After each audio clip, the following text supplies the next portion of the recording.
Alors j'aimerais ce matin vous parler d'un homme qui est devenu l'un des plus grands serviteurs de la Bible. Mais avant de parler de cet homme-là, pourquoi est-ce que nous devrions, nous aussi chrétiens, devenir des serviteurs? Alors la réponse, elle est vraiment très simple. Parce que notre roi l'a été. Vous voyez, la réponse est simple. Dans Ésaïe, au chapitre 42, Dieu annonce déjà, au premier verset, il dit « Voici mon serviteur que je soutiendrai, mon élu en qui mon âme prend plaisir. J'ai mis mon esprit sur lui. Il annoncera la justice aux nations. » Jésus est venu comme un serviteur, envoyé par Dieu au service de Dieu pour annoncer la justice. Dans le Nouveau Testament, dans Luc au chapitre 22 et au verset 27, Jésus va poser une question à ses disciples et va dire « Car quel est le plus grand, celui qui est à table ou celui qui sert? N'est-ce pas celui qui est à table?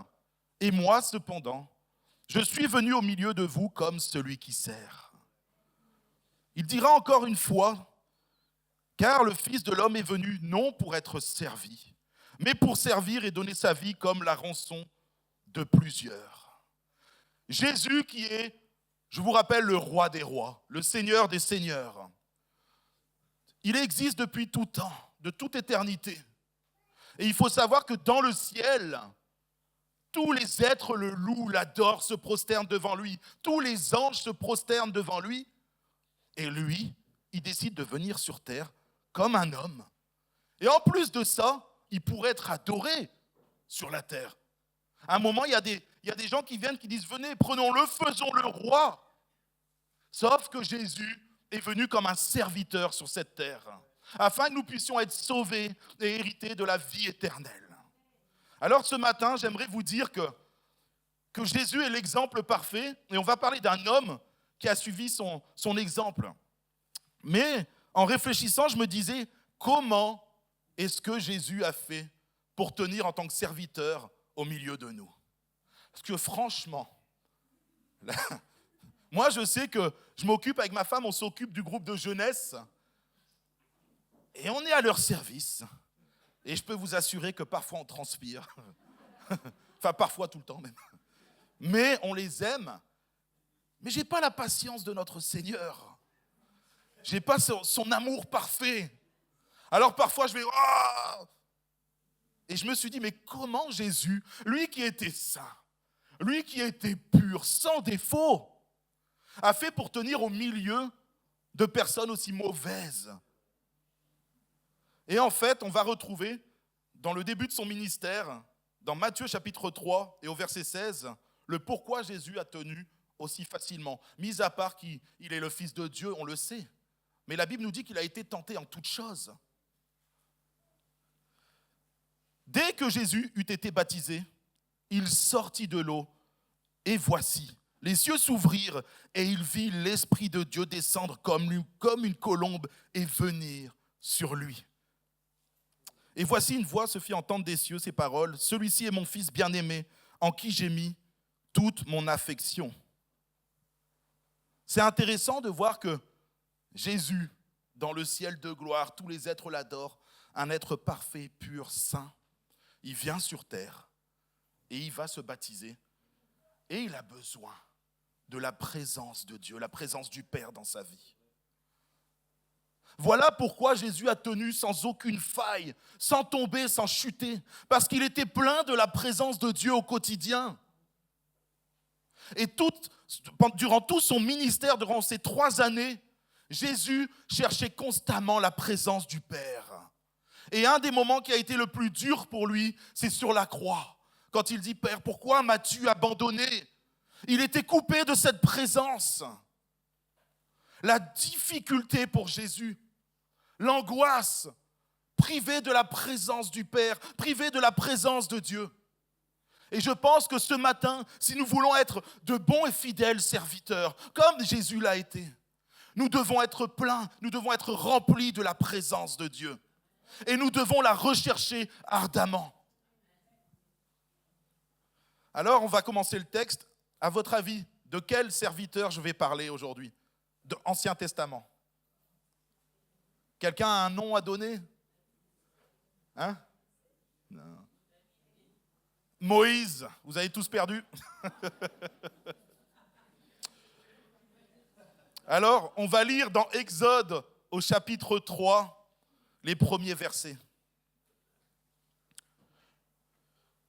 Moïse faisait paître le troupeau de Jéthro, son beau-père, sacrificateur de Madian. Et il mena le troupeau derrière le désert et vint à la montagne de Dieu, à Horeb. L'ange de l'Éternel lui apparut dans une flamme de feu au milieu d'un buisson.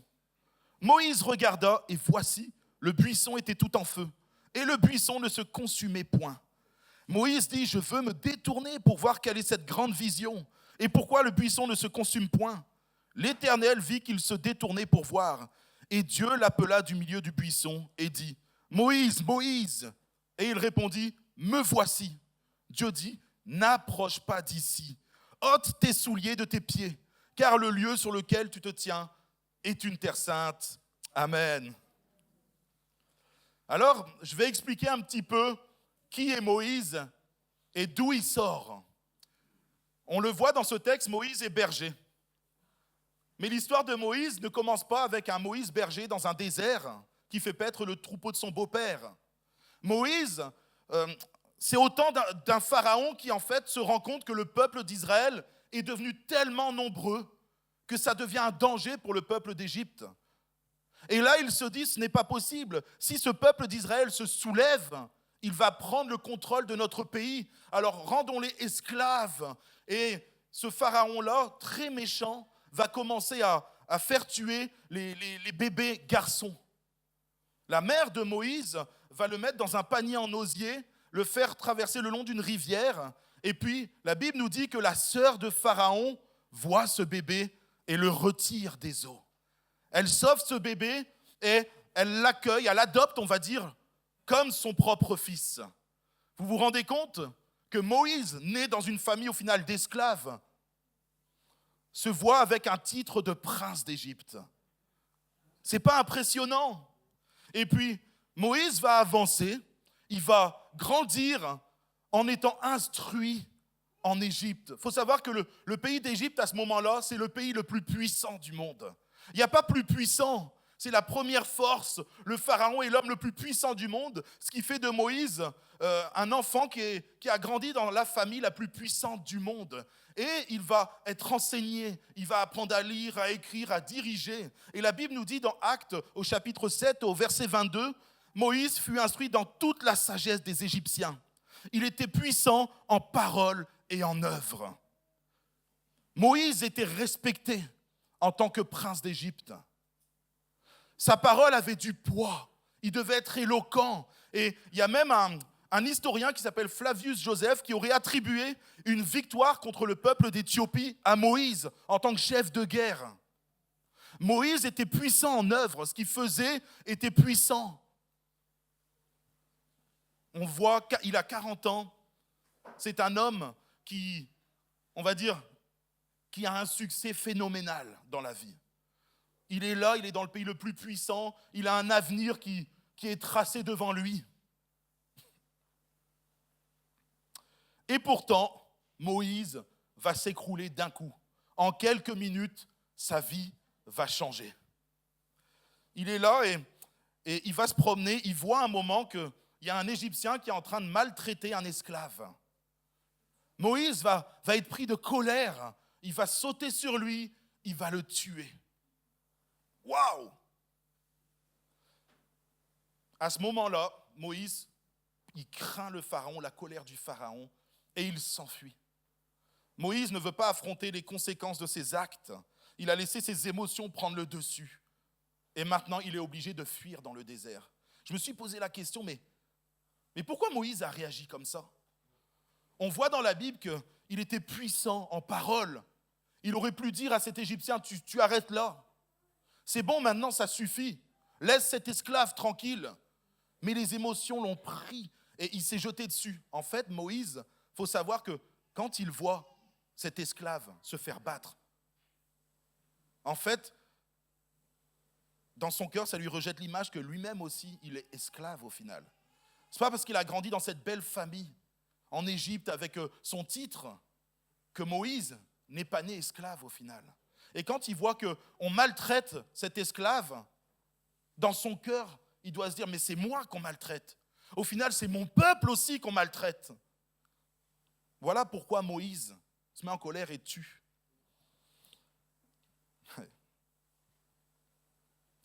Les conséquences de ces actes ont fait qu'il a tout perdu. Son titre, c'est fini. Son statut, sa belle vie, ses ambitions. Tout est balayé en quelques minutes.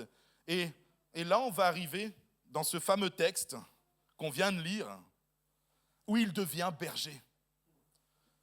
Mais j'ai envie de vous dire que tout cela était nécessaire. Moïse devait passer par là. C'est dommage qu'il ait tué. S'il aurait pu juste quitter l'Égypte simplement sans commettre un meurtre, ça aurait été peut-être mieux. Mais c'est son histoire et c'est par là qu'il passe. Et le Seigneur avait besoin de le former dans ce désert. Et tout ce que l'Égypte n'a pas pu lui apprendre, le désert va lui apprendre. Ce temps de désert va être bénéfique pour Moïse. En Égypte, il avait appris la sagesse des hommes. Dans le désert, il va apprendre la sagesse de Dieu, ce qui va être salutaire pour lui et par la suite pour tout le peuple d'Israël. Vous savez, après 40 ans de gloire en Égypte, il faut savoir que Moïse se retrouve berger. C'est un éleveur. Et si vous saviez, la Bible nous parle de ce que pensent les Égyptiens des éleveurs. C'est une honte d'être un éleveur. Ils ne supportent pas les éleveurs, les Égyptiens. Et Moïse, il se retrouve éleveur. Après prince, éleveur. Mais en plus, ça ne va pas être l'éleveur qui a réussi. Là, dans ce texte, on nous dit, il promenait le troupeau de son beau-père. Moïse n'a même pas son propre troupeau. C'est vraiment le tout petit des tout petits. Vous imaginez à quel point ça doit être violent pour un homme? Tu as le succès, d'un coup, tu es le dernier. Comment ça doit être violent? Imaginez-vous, tu es le fils de Barack Obama, président des États-Unis. Tu vas partout, tout le monde dit « Oh, monsieur Obama, attention ». Et là, partout où tu vas, tu es respecté, tout ça. Et d'un coup, tu te fais expulser des États-Unis et tu finis en Écosse. Alors, s'il y a des Écossais, on vous aime très fort, on vous bénit. Voilà, on vous aime. Ça doit être magnifique, l'Écosse. Ouais. Voilà. Mais imaginez la violence. Et là, dans les plaines de l'Écosse, il se met à garder un petit troupeau. Alors que cet enfant-là avait peut-être de grands projets, un bel avenir selon ce monde. Et là, c'est fini. Moïse se retrouve brisé. Brisé dans ce désert. Après 40 ans passés à paître le troupeau de son beau-père, c'est un homme brisé qui n'a plus d'espoir.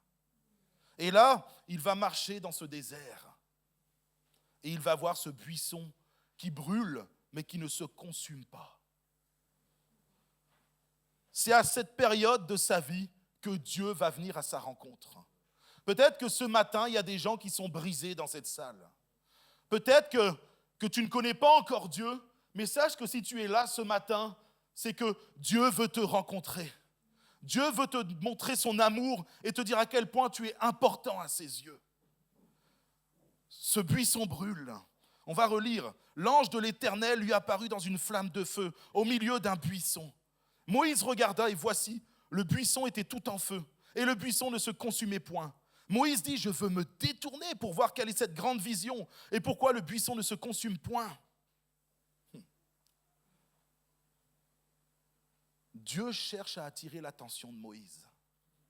Vous savez, on est dans un désert, c'est sec, et des buissons qui brûlent, ça arrive souvent. Mais là, ce qui a attiré le regard de Moïse, c'est que ça brûlait, mais ça ne se consumait point. Il le voyait de loin, et il se dit, mais qu'est-ce que c'est que ça?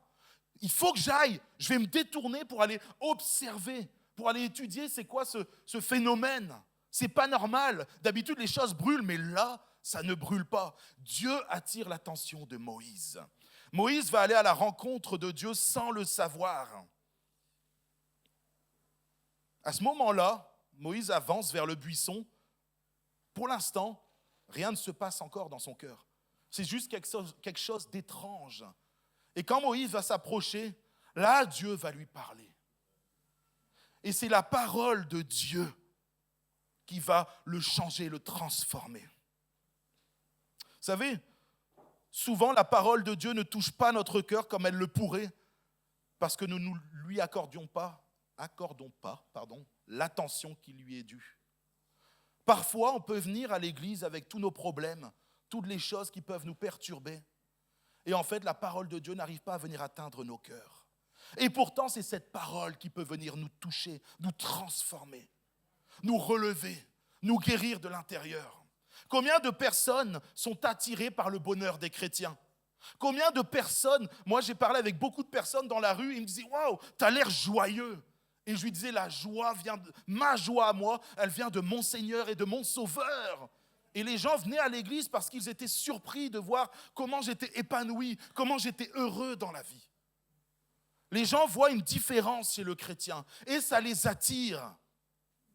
Mais parfois, il faut que leur cœur soit disposé. Il faut que leur cœur soit ouvert pour pouvoir entendre ce que Dieu a à leur dire. Vous savez, combien de personnes sont dans les églises et ressentent la présence de Dieu. Ils sont là, ils sentent qu'il y a quelque chose de divin. Ils sentent que l'Esprit de Dieu est là. Ils n'arrivent pas à mettre un mot là-dessus, mais ils se laissent emporter, ils lèvent les mains, ils sont heureux. Ils ont ressenti cette douce présence. Et pourtant, quand ils ressortent de l'église, ils ressortent comme ils sont venus. Laisse-moi te dire ce matin que la présence de Dieu transforme les gens. La présence de Dieu transforme les vies. Quand tu rentres dans la présence de Dieu, tu n'es plus jamais la même personne. Tu es transformé.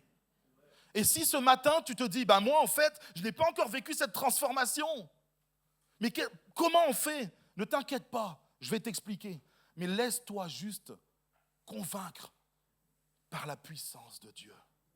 Ce matin, Dieu veut parler à ton cœur. Ce matin, Dieu veut que tu ouvres ton cœur. Ne résiste pas. Laisse-le entrer dans ta vie. Vous savez, moi, quand j'étais jeune, j'allais à l'église et puis j'étais touché par la présence de Dieu. Vraiment, je ressentais son amour, j'étais là. Et quand il y avait des appels, oui, j'accepte Jésus. Vous savez, j'étais touché par l'Esprit de Dieu. Il était là. Il y avait des chrétiens qui priaient, comme le dimanche. Il y a des chrétiens qui prient, qui sont là. La présence de Dieu est là. Et pourtant, j'ai dû attendre mes 27 ans pour comprendre réellement ce qu'était la présence de Dieu. À chaque fois que je venais dans l'église, je trempais seulement mes pieds. Je venais et puis je mettais juste mes pieds. Et puis, les moments où ça allait le mieux, j'allais jusqu'aux genoux et j'étais bien. J'étais vraiment bien. Je me disais, waouh, je sens qu'il y a quelque chose dans ma vie, ça fait du bien. Et je pleurais des fois, et puis ça me soulageait. Vous savez, quand vous allez à la mer, surtout ici, ça va vous parler au sud-est. L'été, quand on arrivait au mois d'août, il faisait 35, 40 degrés, il faisait trop chaud. Vous savez, moi je suis breton, dépasser 22 degrés, c'est trop chaud. Alors là, on arrive, et puis 35, 40 degrés, on n'en peut plus. Et puis, hop, j'étais en claquette, je vais dans le bord de l'eau, je trempe mes pieds. Et là, je dis, ça fait du bien. Au bout de quelques minutes, ça fait du bien qu'aux pieds, en fait. Hop, j'étais en short, je vais jusqu'au genou, là. Et je dis, ça réfléchit un petit peu plus, c'est agréable. Mais au bout de quelques minutes, en fait, ça cogne toujours. Il fait trop chaud. Alors, qu'est-ce que je fais ?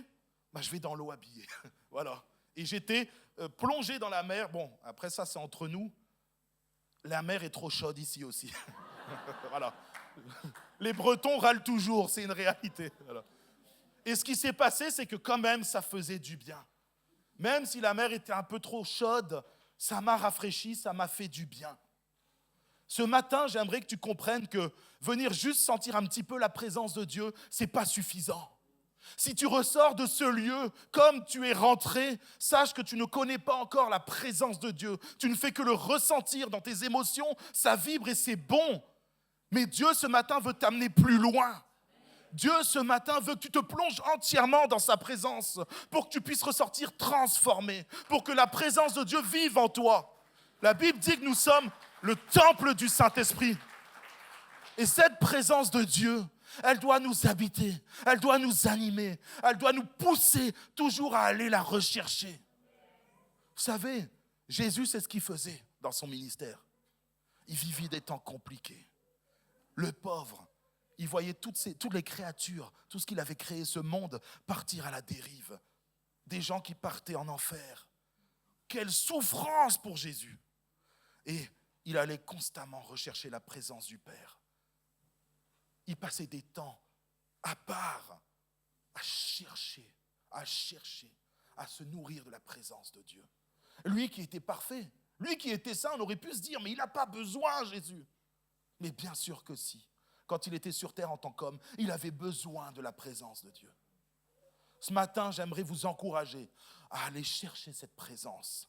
Moïse, quand il est rentré dans la présence de Dieu, il n'a plus jamais été le même homme. Ce n'était plus cet homme brisé. Ce n'était plus cet homme qui était dans un désert stérile, sans espoir. La rencontre avec Dieu a transformé sa vie. Il est sorti de là, il est devenu le prophète le plus grand en tant qu'homme. La Bible nous dit que Moïse a été le plus grand prophète. Et quand il est arrivé devant le Pharaon, il était accompagné de Dieu. La présence de Dieu était avec lui. Et Moïse, il disait, voilà ce que Dieu demande. Le Pharaon ne posait pas la main sur Moïse parce que Dieu était avec lui. Ce matin, j'ai envie de vous dire que Dieu veut un temps pour vous où vous vous plongez dans sa présence. Dieu veut que toutes les personnes qui sont rentrées dans ce lieu puissent ressortir transformées. Ce n'est pas parce que ça fait 20 ans que tu es chrétien et que tu connais la présence de Dieu qu'elle n'est pas pour toi. Rappelez-vous, Moïse a encore trouvé la présence de Dieu pendant 40 jours sur cette montagne. Et il est ressorti transfiguré. Il était illuminé de la gloire de Dieu. Mes frères, mes sœurs, il n'y a rien de meilleur sur cette terre pour nous que la présence du Seigneur.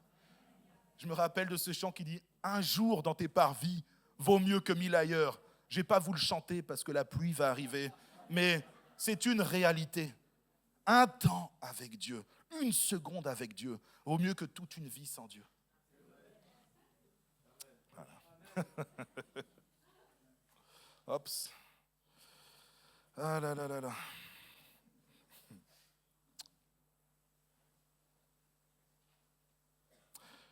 Il y a quand même, j'aimerais rajouter ça, une petite condition dans ce texte-là pour entrer dans la présence de Dieu. Voilà pourquoi certains ressortent de la même façon qu'ils sont entrés. Et dans ce texte-là, Dieu va dire à Moïse, « ôte tes souliers, ôte tes souliers, car le lieu où tu te trouves est une terre sainte. » Ce n'est pas l'endroit en soi qui était saint, c'est parce que Dieu était là, parce que sa présence était là, que le lieu était devenu saint. Sache que quand tu rentres dans un lieu où il y a la présence de Dieu, alors ce lieu est un lieu saint.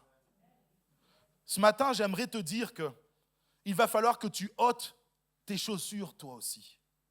Il va falloir que tu te dépouilles de ta vieille nature. Il va falloir que tu te rendes compte que si tu veux être au bénéfice de la parole de Dieu, de sa présence, il va falloir que tu laisses ton passé derrière toi. Il va falloir que tu laisses tes ambitions, tes projets, tes addictions, tout ce qui te tient lié à ce monde. Dieu veut que tu te débarrasses de toutes ces choses-là. Tu ne peux pas rentrer dans la présence de Dieu en étant souillé. Il faut savoir qu'en Orient, quand tu rentres dans des lieux dits saints, ils enlèvent leurs chaussures. Parce qu'ils estiment qu'il y a de la souillure, c'est considéré comme quelque chose de souillé. Ils enlèvent leurs chaussures pour rentrer dans les temples, ils enlèvent leurs chaussures même pour rentrer chez les gens. Si tu rentres avec tes chaussures en Orient chez quelqu'un, c'est comme un affront, c'est mal vu. Et c'est pareil dans la présence du Seigneur, nous devons laisser tout de côté. Dieu a dit à Moïse, ôte tes sandales, ôte tes souliers. Et ce matin, j'aimerais vous dire que ça vaut le coup de te débarrasser de tout ce qui te tient lié à ce monde. Parce que la présence de Dieu te donne quelque chose que le monde ne peut pas te donner. Vous savez, la présence de Dieu, ce n'est pas juste être bien. Ce n'est pas juste vivre des temps dans la louange où on est bien, entendre des bons messages et ça nous touche un petit peu. C'est super. Mais la présence de Dieu, c'est bien autre chose. La présence de Dieu, c'est ce qui te fait vibrer à l'intérieur. Tu te repens. Tu ne peux pas être en la présence de Dieu sans vouloir te repentir. Tu ne peux pas vouloir rester dans la présence de Dieu sans vouloir l'adorer. La présence de Dieu te pousse à te mettre à genoux, à oublier toutes les choses de ce monde. Vous savez, quand à 27 ans, Dieu est rentré dans ma vie, les choses du monde étaient fades à mes yeux. Je me rappelle, je suis sorti de ce jour-là complètement transformé. On me disait, Laurie, tu veux boire? Non. Pourtant, j'étais un alcoolique, j'étais un drogué. J'aimais les femmes, mais tout ça était devenu fade parce que la présence de Dieu avait transformé ma vie. Et ce matin, j'aimerais te dire que tous les jours de ma vie, je veux être au bénéfice de la présence de Dieu. Et quand je n'y suis pas, je la cherche de tout mon cœur parce qu'elle a transformé ma vie. Elle n'a pas fait seulement de moi quelqu'un de différent, quelqu'un qui est un peu bien. Elle a fait de moi un enfant de Dieu. Et j'ai envie de vous dire ce matin que c'est possible pour toi. C'est possible pour toi ce matin. Toi aussi, tu peux avoir accès à la présence de Dieu. Et cette présence peut ne jamais te quitter. Elle peut venir s'installer dans ton cœur. La Bible dit, nous sommes le temple du Saint-Esprit. Alors, la présence de Dieu est en nous. J'aimerais ce matin te dire que je n'ai jamais été aussi heureux que le jour où j'ai accepté Jésus. Ce jour-là, j'étais différent. Ma vie avait un autre objectif. Mes pensées étaient différentes. Mon intelligence, mon langage a été transformé. J'étais quelqu'un d'assez vulgaire. Le jour où le Saint-Esprit est rentré dans ma vie, tout a changé. La seule chose qui brûlait dans mon cœur, et c'est toujours pareil aujourd'hui, c'est de rester dans sa présence. Ce matin, j'aimerais vous dire à chacun d'entre vous que Dieu vous appelle. Dieu vous connaît tous. Dieu est comme un buisson ardent où il se trouve en plein milieu. Et son amour ne se consume jamais. Jour après jour, Dieu veut te donner son amour. Jour après jour, Dieu veut te rendre saint. Ce qu'on appelle la sanctification. Jour après jour, Dieu veut te combler, non pas d'un bonheur terrestre, avec les grosses voitures, les gros appartements ou les maisons, non pas avec toutes ces choses-là, même si c'est des belles choses. Mais Dieu veut te combler de son amour, de sa justice.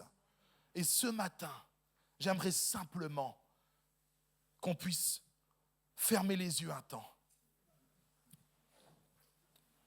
J'aimerais ce matin que tout le monde puisse se lever, tous ceux qui peuvent se lever à leur place se lèvent.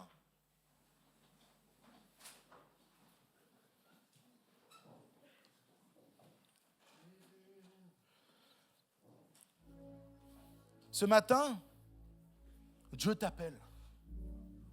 Si tu es ici ce matin, sache qu'il y a un buisson ardent. Sache que ce buisson ardent, en plein centre, il y a l'ange de l'Éternel. Et il t'appelle. Il t'appelle par ton prénom ce matin. Et il te dit, ôte tes souliers.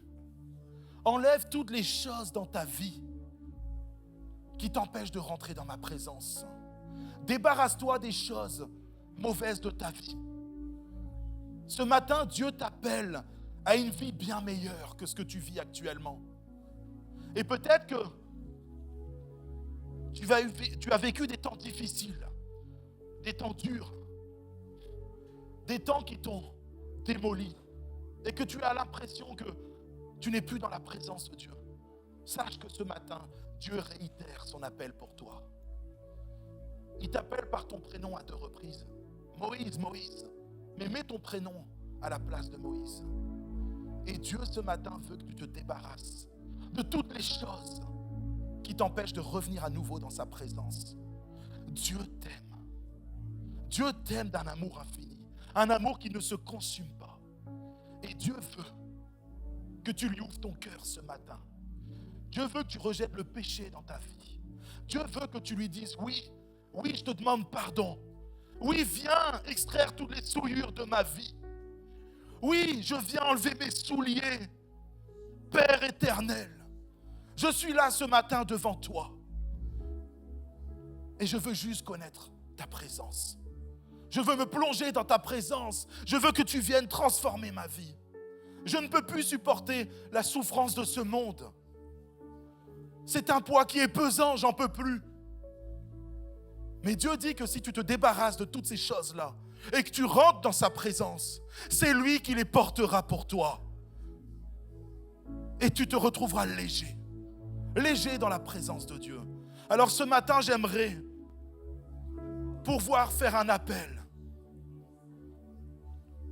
J'aimerais que ceux qui veulent plus de la présence de Dieu, ceux qui ont besoin d'aller plus loin avec Dieu, ceux qui veulent ressortir transformés ou renouvelés par la présence de Dieu, puissent s'approcher ici devant. Le Seigneur est là, il veut vous renouveler ce matin. Le Seigneur est là, il veut vous transformer. Alors vous pouvez vous approcher ce matin. Et on priera pour vous. Oh Seigneur Jésus.